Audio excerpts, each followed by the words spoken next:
Learning new details on how the people of Arizona feel about the new law affecting their state. The main controversy here, whether or not police officers should question suspects about their immigration status and request identification if they raise suspicions.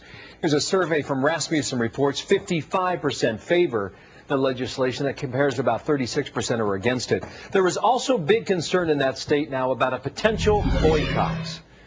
Lawmakers on the Republican side and the Democratic side saying don't do it. Trent is a congressman from Arizona. He's a Republican. I know you're against this idea.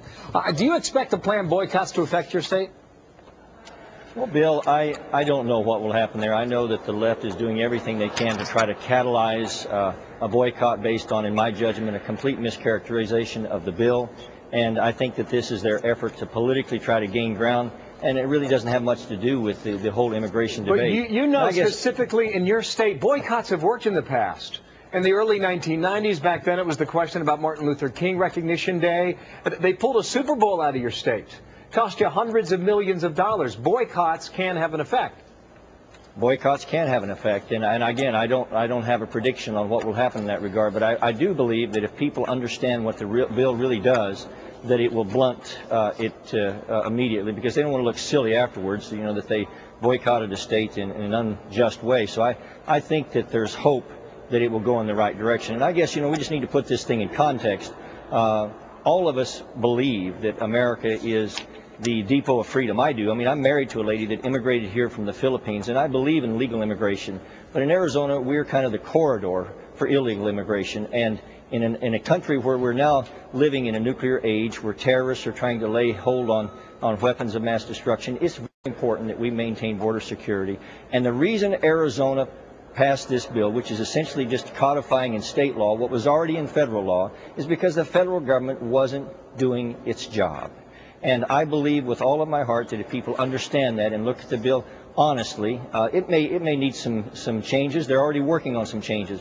But if they look at the bill honestly, I think that this boycott thing will go completely away, and people realize that it's the federal government that hasn't been doing its job. It hasn't been the state legislature. Two other points I want to get to on this. We've heard people in San Francisco, the mayor of that town, we've heard folks out of Los Angeles say they support this boycott. What would you say to those people on the outside of your state who say, you know what, it's time to reschedule your conventions, stay away from the hotels in Arizona, make them pay a political price in this economic climate?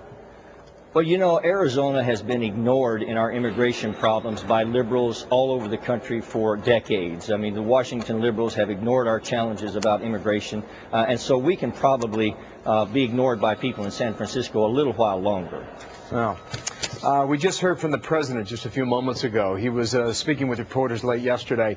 He doesn't think Congress has the appetite to tackle immigration reform now. Is he right? Well, you know, that's just another excuse. The reality is that the preeminent responsibility of the federal government is to protect its citizens. And border security is a critical component of national security. And if the president doesn't have time to deal with that, then I think that his priorities are terribly misplaced.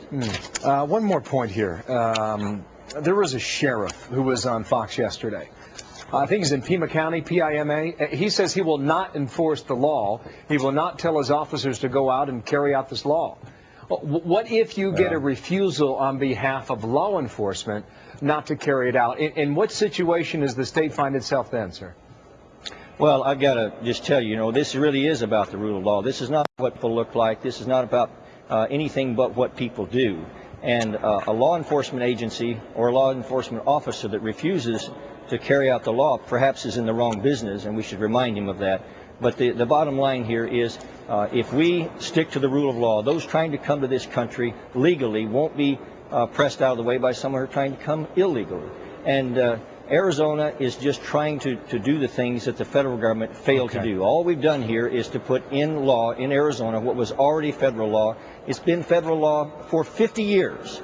For people who are not citizens, that they're required to carry documentation. I apologize for cutting you off. That was Clarence Dupin. It was the sheriff of Pima County, by the way. No intention of complying with the comment he made to ABC. Trent, thank you for your time. Thank you. I'm out of time. Martha. Wait till you see this.